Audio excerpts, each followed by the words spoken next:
This is week one of our Lenten study for 2026. We're going to look at something a little bit different this time around, something that's become a real barefoot evangelist kind of theme, but also is something that has emerged through conversations I've had with people online and in real life over and over again. This concept of church without walls. What does church look like? What can it look like? Why do we feel going into certain places that is just a tomb as opposed to a living faith community? And why does it going into other communities feel like we are part of something bigger, something alive, something magical? So there's a lot to unpack here. But first we go with anything, we have to talk about what Church Without Walls is and what it isn't. The first instinct, of course, is Church Without Walls is outside a building, which is a very fair instinct. When we're looking at faith communities, we don't have to be in a building. Actually, most of what we experience today as what church is comes actually out of the post World War II period. It's a 20th century experience. The heavily institutionalized, the heavy organization structure, the dictates from on high. That wasn't always the case in the church.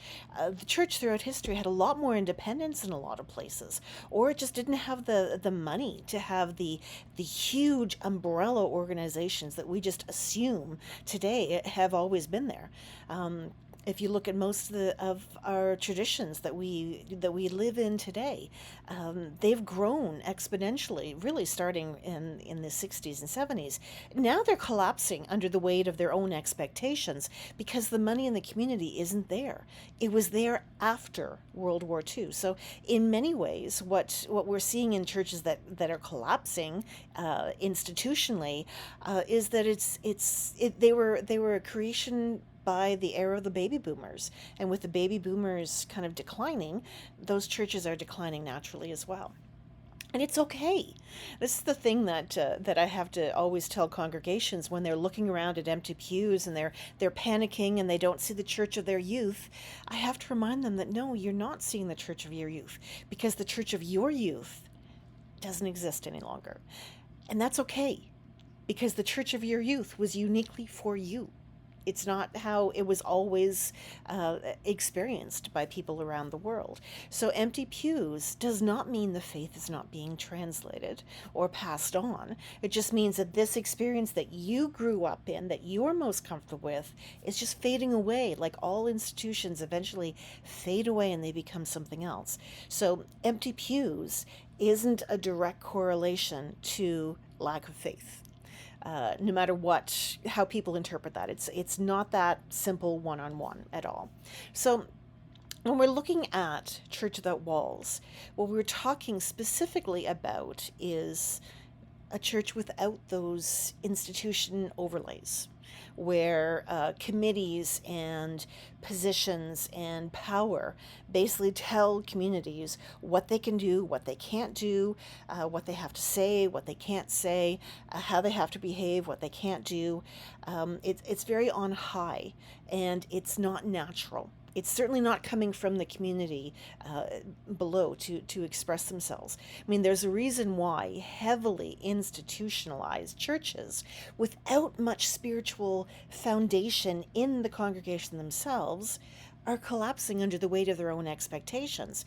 While you look at other communities like that we commonly classify as the non-denominational ones, they don't have that kind of weight on them. They've got their own issues for sure. There's no perfect community, but it's a different kind of expectation than those who have this heavy overlay. So, Church Without Walls, it is not church without structure. And this is a distinction I want to make, because you can be a worshiping community where you don't actually do anything, you don't talk about anything deeply. And that community, I promise you, is not going to last. It just isn't. We've got a modern example of that in the house church movement from the 1990s. I can remember it was huge. Everybody wanted to have these small church communities that were in line with the early church, and we were returning to something historic. Yes and no. The small church, absolutely. The meeting in people's living rooms as opposed to a large building. Yep, that was how it often happened. But what was missing was the expectation in that community of spiritual growth. Some attempted it for sure, and there were others that were successful. But the underpinning that we're here to develop our faith and to make sure that those who have come into our community or our children develop their own faith, that was often not there. And a lot of these devolve very quickly into social clubs. And if you've ever had a social life of any kind, you know it's shoved to the side when other things come up. So these attempts, while absolutely noble and quite frankly a very good time, just lacked that underpinning structure that was needed for sustained faith. There was also a little bit, I'm sure, of relying on our wider society to sustain them. It wasn't viewed as countercultural the way the early church was. It was viewed as a comfortable reaction, reenactment in many ways. And I do not want to dismiss anybody who really enjoyed that period or really felt their faith grow, because that did happen. But overall, the overall experience of the small church movement in the 90s was a bit shallow and it didn't survive. And that's one of the things we can point to. Things that survive have structure, have tradition, have meaning that can be conveyed across belief lines, across generational lines, and it sustains itself. If it doesn't sustain itself, then there is some profound things missing, regardless of how enjoyable the experience was to those who participated. So we can look back with a little bit of a clinical eye now that we're a few decades beyond that and see what worked, what didn't. Because it's a really great modern example of the attempt to be church without walls, to be a community that transcended the heavy overlay of institution.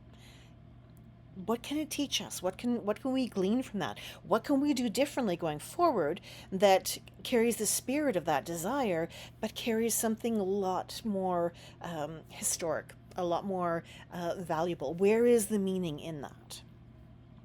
So a place we have to start, of course, is back in history.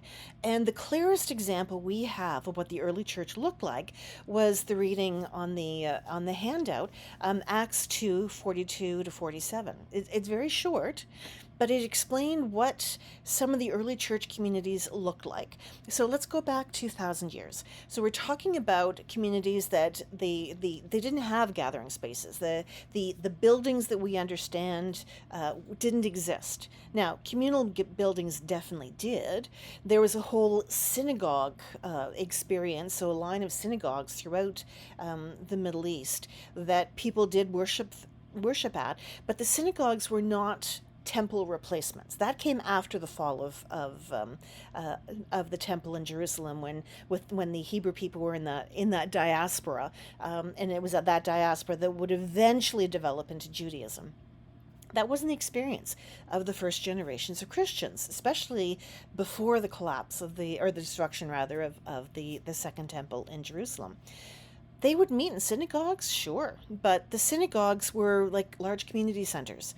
Sure, they met for worship meetings, but they also met for public meetings, for legal stuff. They met for education. They met for just basic social gatherings. They were a community all-purpose building, not dedicated to worship alone. So when we read about Jesus going to the very synagogues, he was essentially going into the community centers and spending time with a group of people who gathered in one room to worship together.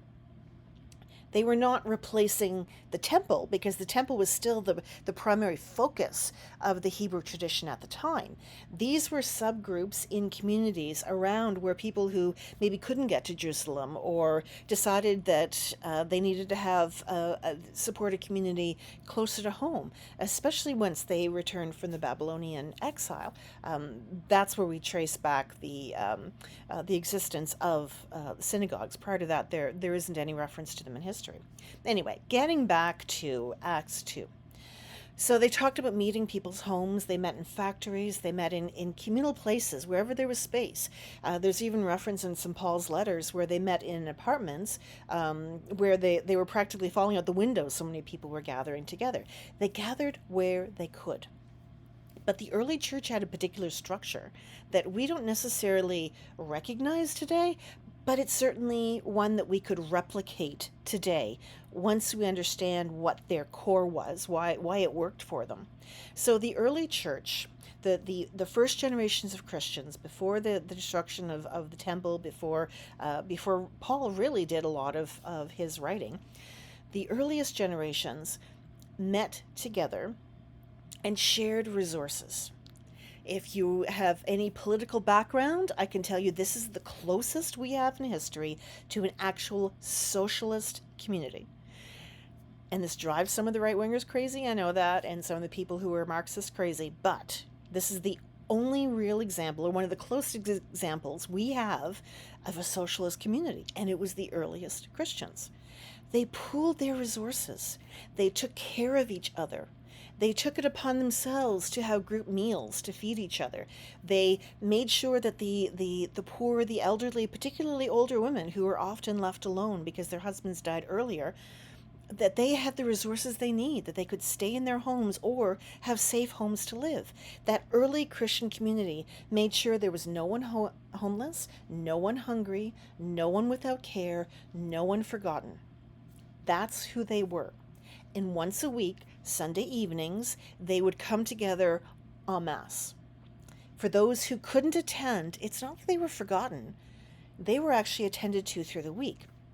But on Sunday evenings, and the reason it was Sunday was again because every Sunday is considered a mini resurrection. So it's the Christian day to worship. Sunday evening, because the day's work was done.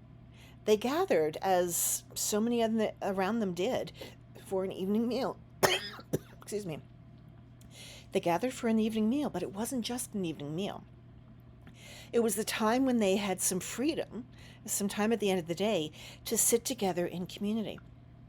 And their worship services did have structure. They had a very similar structure to what the Hebrews worshipped with at the time. And if you draw out the categories of worship, very much like the worship we have today, I'll draw those parallels for you. Of course, they would gather together. They would greet each other. They would get up to date on what was going on. This is a social gathering.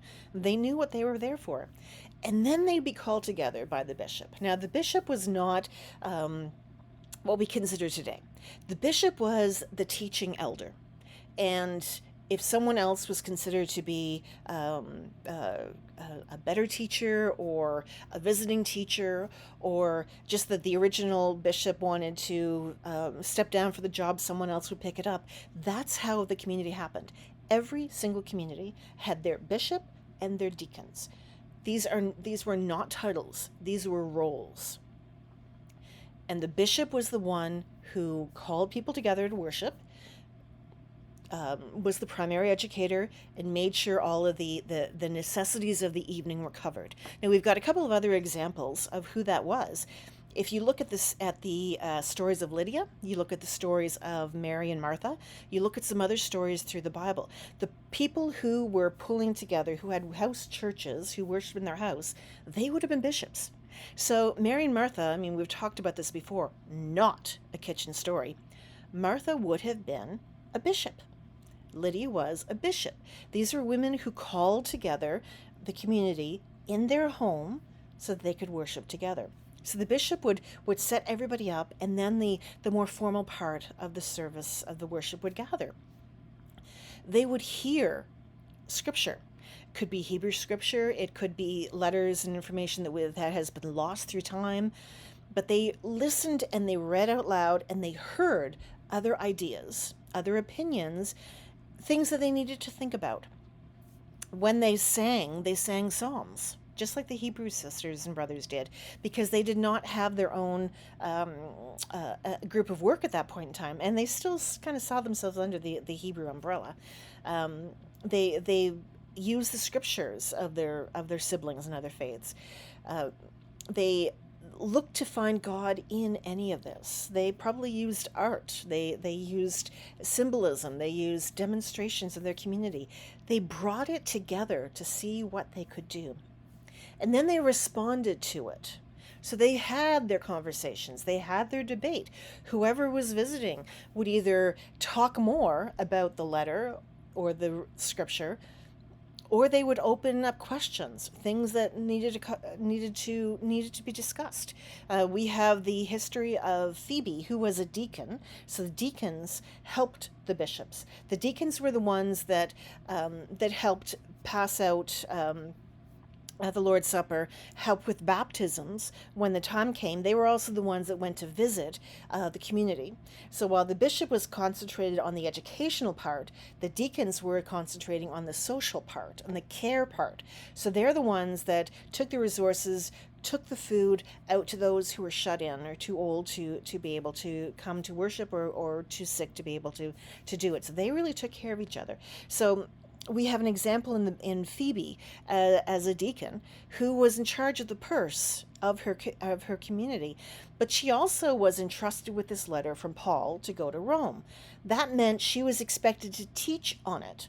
So Phoebe wasn't just carrying a letter, she was carrying something that she would have read several times, would have studied, would have talked about with Paul, would have explained then to Rome what Paul was thinking and why it was going on. So we have that as examples. These are the people who showed the response in their worship time. And then, of course, the worship time response also included a gathered meal. This is where you had the Lord's Supper, where the bishop would break the bread and the deacons would pass it out to everybody, and they'd share the cup, just like we have from the story of the Last Supper with Jesus and his followers. Somewhere in there would also be a process of baptism if they were welcoming new community members after they'd gone through formation and had learned something. And the conversation continued. The link between then and now is that we as worshipers have this structure in our worship service. We have the coming in, we have the listening to the word, we have the response, and then we have the dismissal. And I can promise you, when any of those are moved around to places they don't belong, the liturgy is jolty. It doesn't feel like it flows. There's something wrong. This is also how normal conversation happens. We greet each other, we check in to see what's going on, we respond to what's going on, and then we part. Worship at its core is a conversation. It's a conversation with faith underlay, but it is a conversation. So the Acts 2 it is Acts 2 community that we're looking at, not only was an example of a socialist structure that worked, but it was also a worship structure that worked. So the structure was there. They didn't jettison the structure. It was there. It was just not a building that informed it. It was the community that informed it. And in many ways, these gatherings were kind of like large informal family gatherings.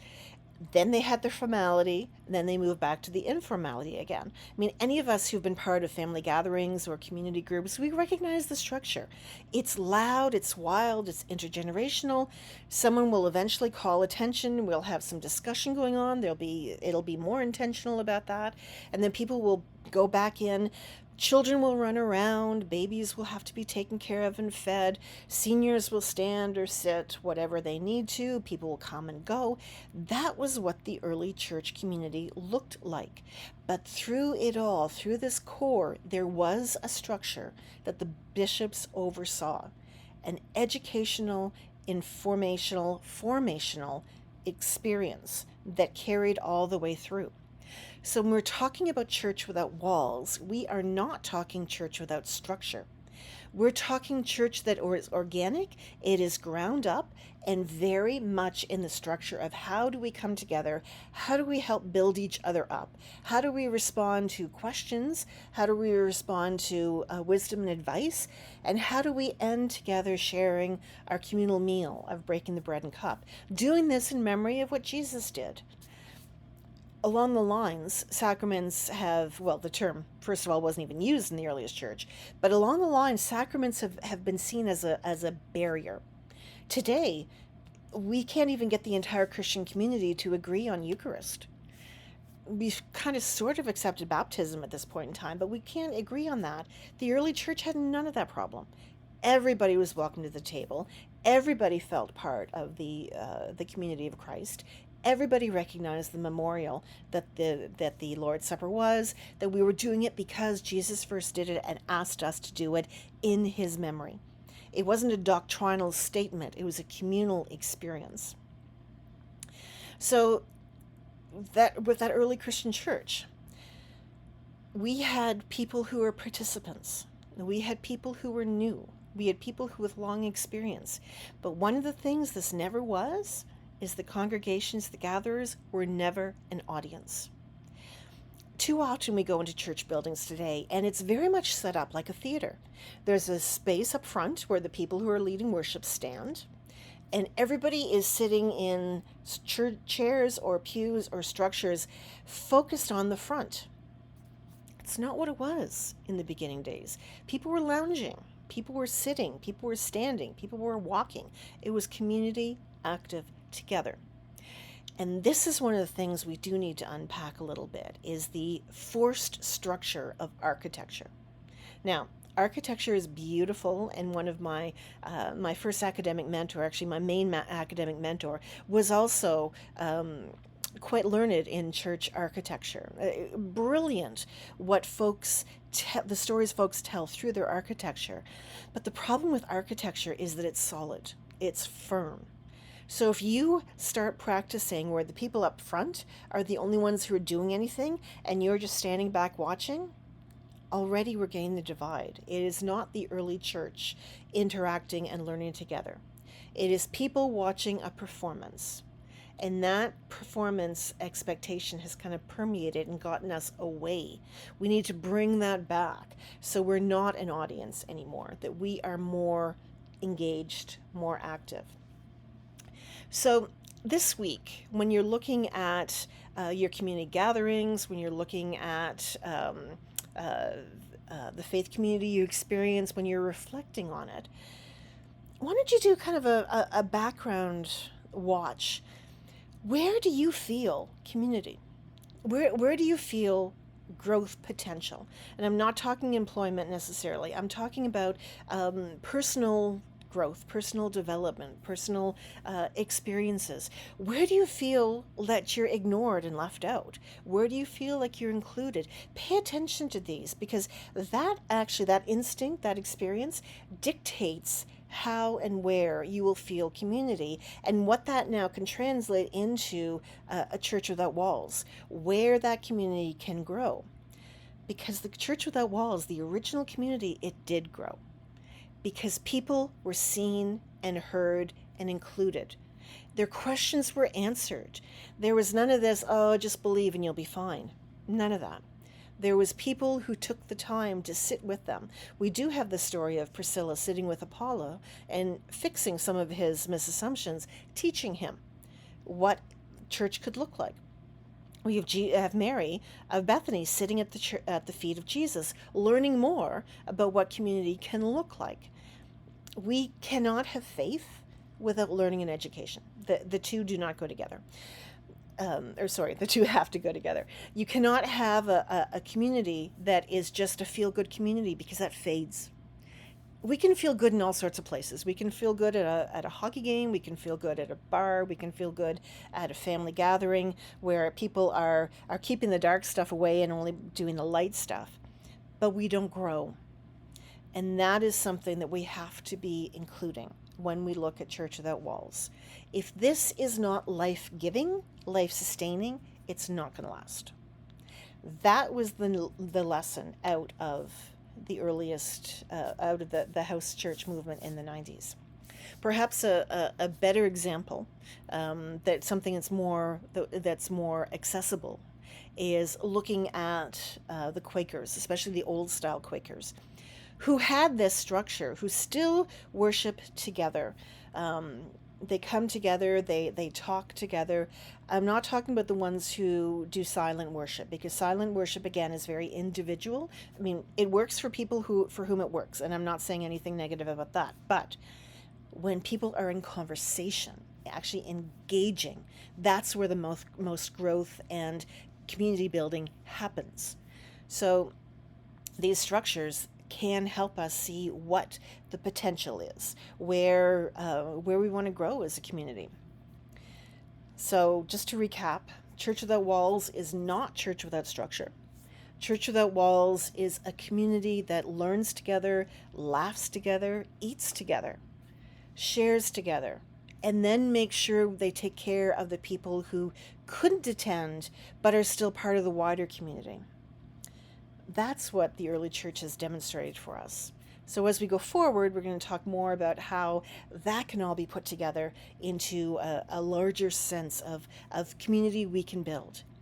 And the joy of all of this is that you do not have to be someone who has attended church your entire life to help create this community. We have a lot of people right now in today's society who are looking for faith communities that are not institutional. Church Without Walls can give you a design and a paradigm to make that happen.